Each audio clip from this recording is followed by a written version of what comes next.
Tonight, the world watches as Vladimir Putin declares parts of Ukraine belong to him in a televised tirade, and he orders Russian military into the region in what Putin calls peacekeeping operations. Russia's president defiant, recognizing the independence of two rebel regions in Ukraine, why some fear that's the first step toward a bloody war. We're on the ground tonight from the Donbass region. They say that it's recently been targeted with artillery by the Russian-backed separatists. Jury deliberations begin in the federal hate crimes trial of the three men convicted of murdering Ahmaud Arbery, why prosecutors call the defendants vigilantes motivated by racial anger.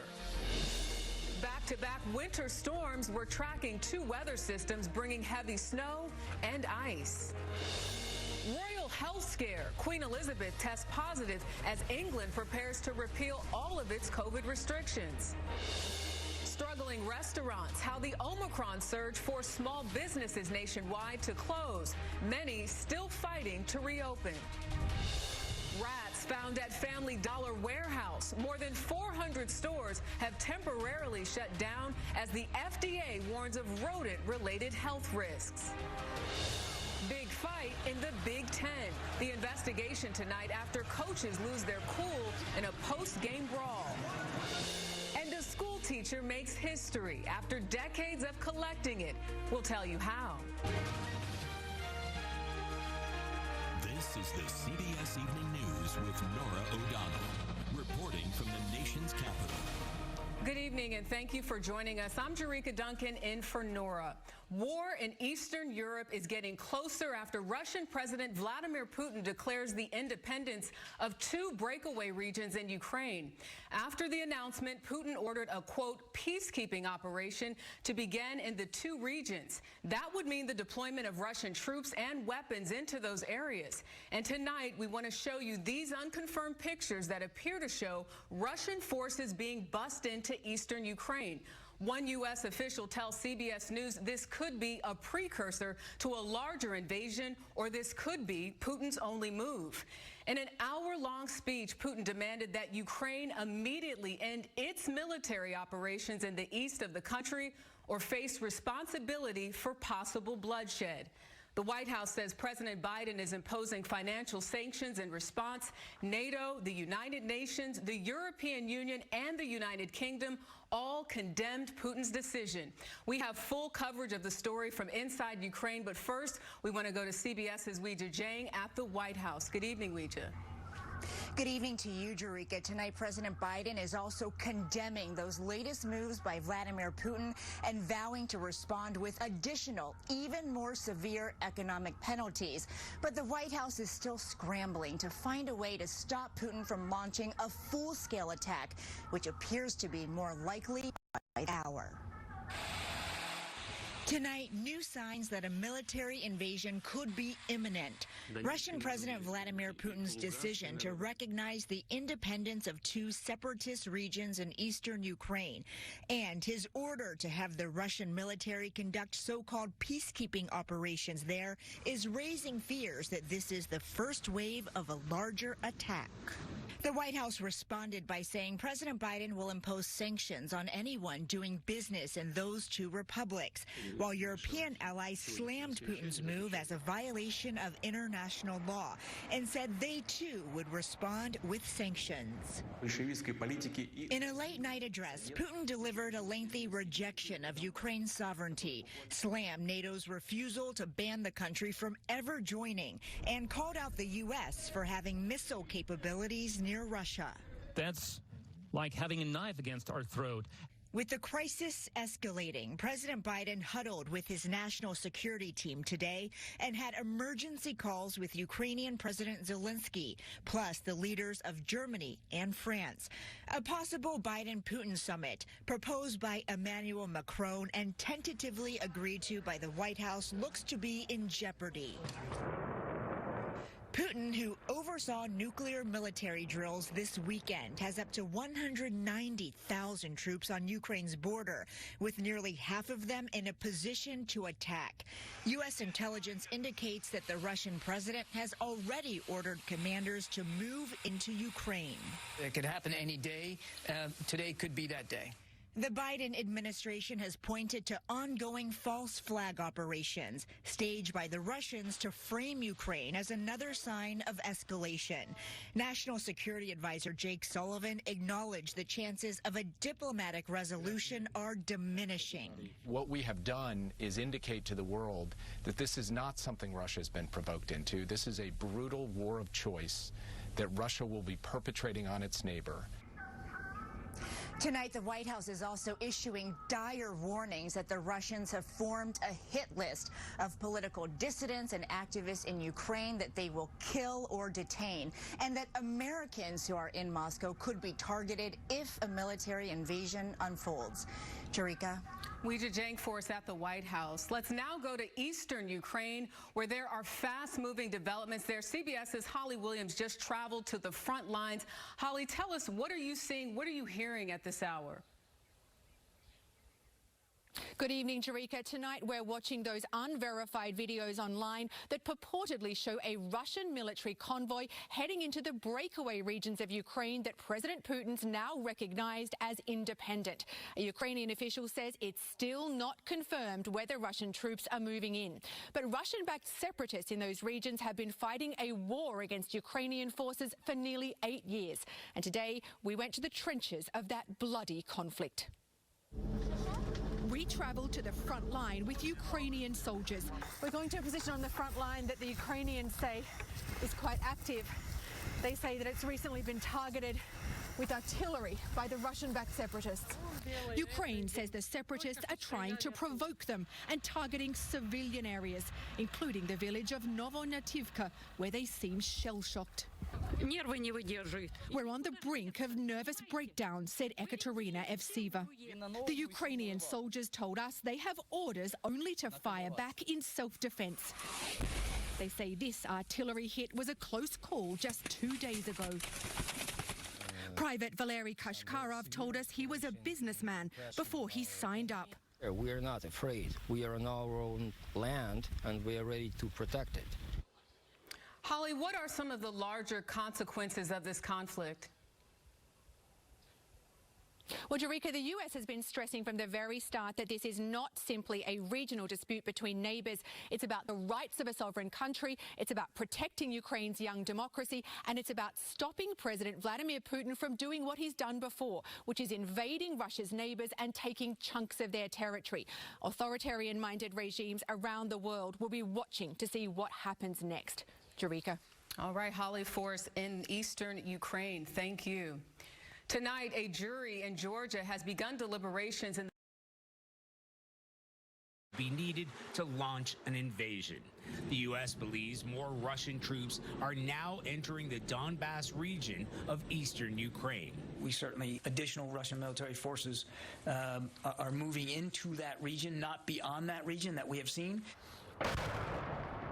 Ukraine now looks and feels like a country bracing for a full-blown war. At a tank factory in Kyiv we visited today, they've been working overtime, repairing tanks from frontline fighting, where Ukrainian forces have been battling Russian-backed separatists for years. These tanks and armored vehicles have already seen plenty of action, and they've got the battle scars to show it. Once here, they're turned around as quickly as possible. Against the Russian military, they need every weapon in the arsenal. They not only know the clock is ticking, they're fully aware this factory itself may be a target if Russia launches a full-scale invasion.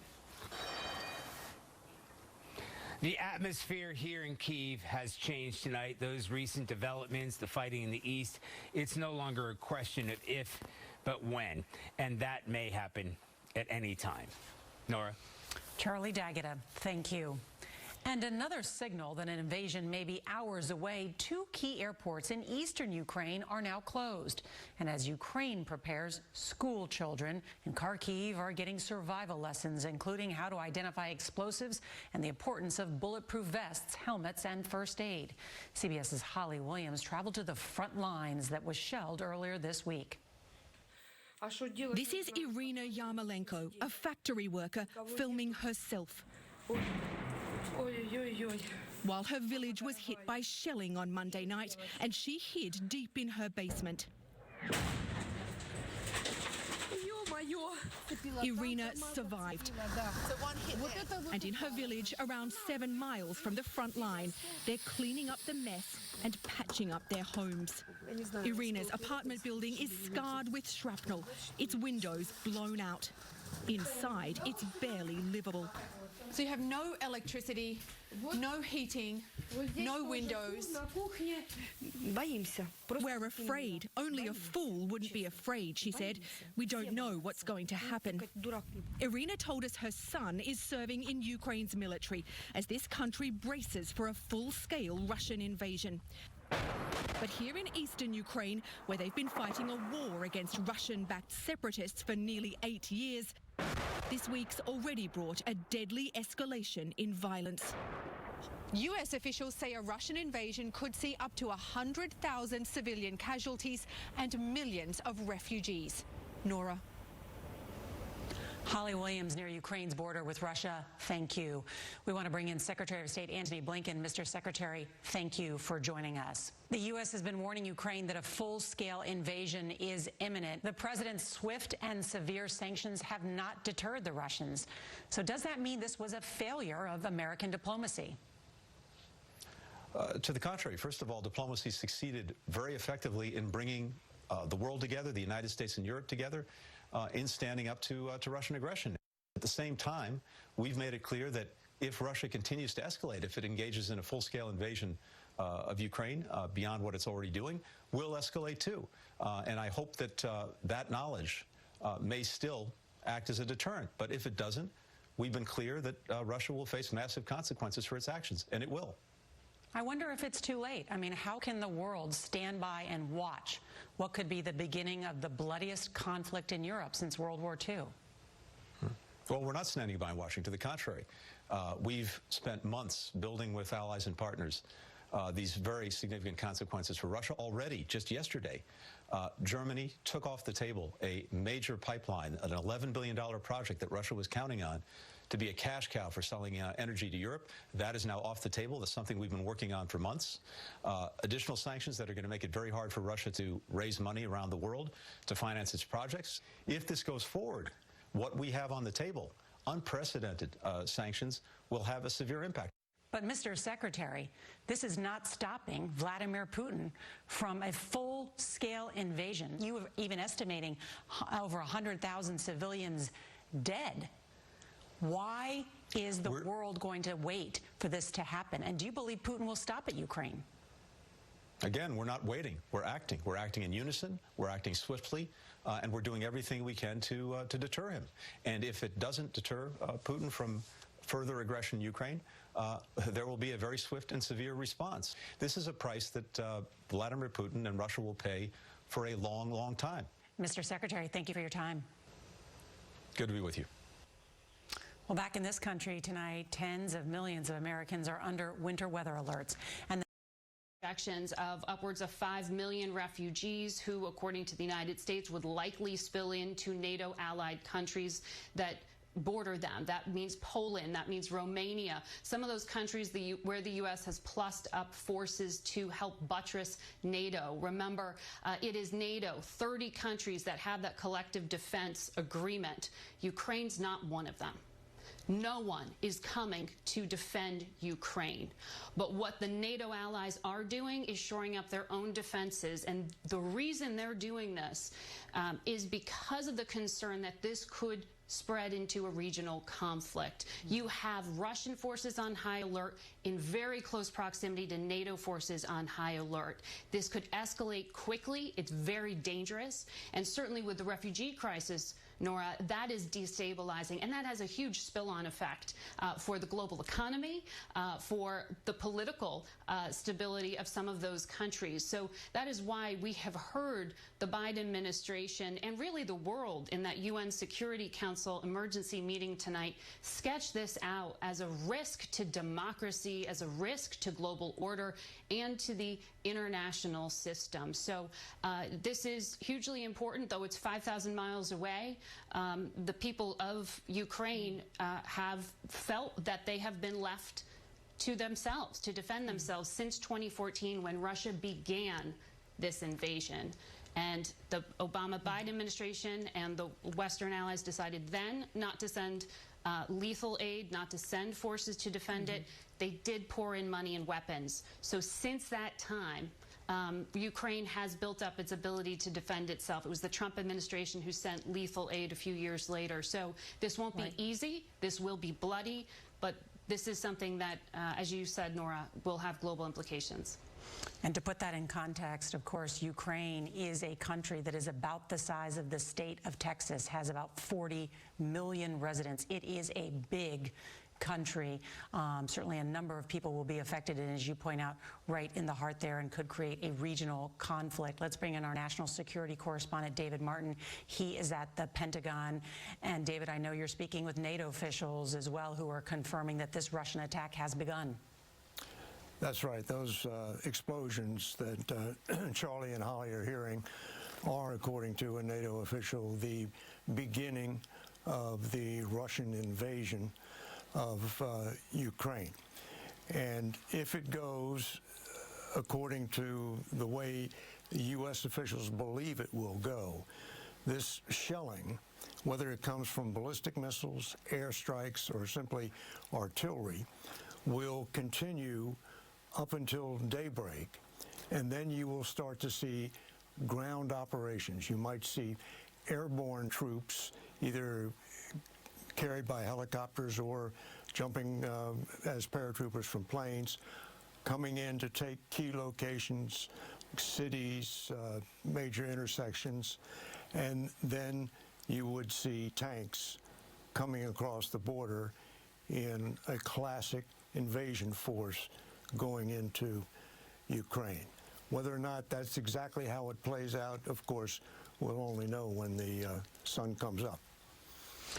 And of course, the U.S. has deployed a limited number of troops to NATO countries. It has moved some around, but the president, again, being clear, we will not send U.S. troops into Ukraine to defend the people there. David Martin, thank you. Let's turn to Holly Williams again, because, Holly, you have spent so much time on the ground in Ukraine over the years. And I want to ask you about that because we heard President Zelensky.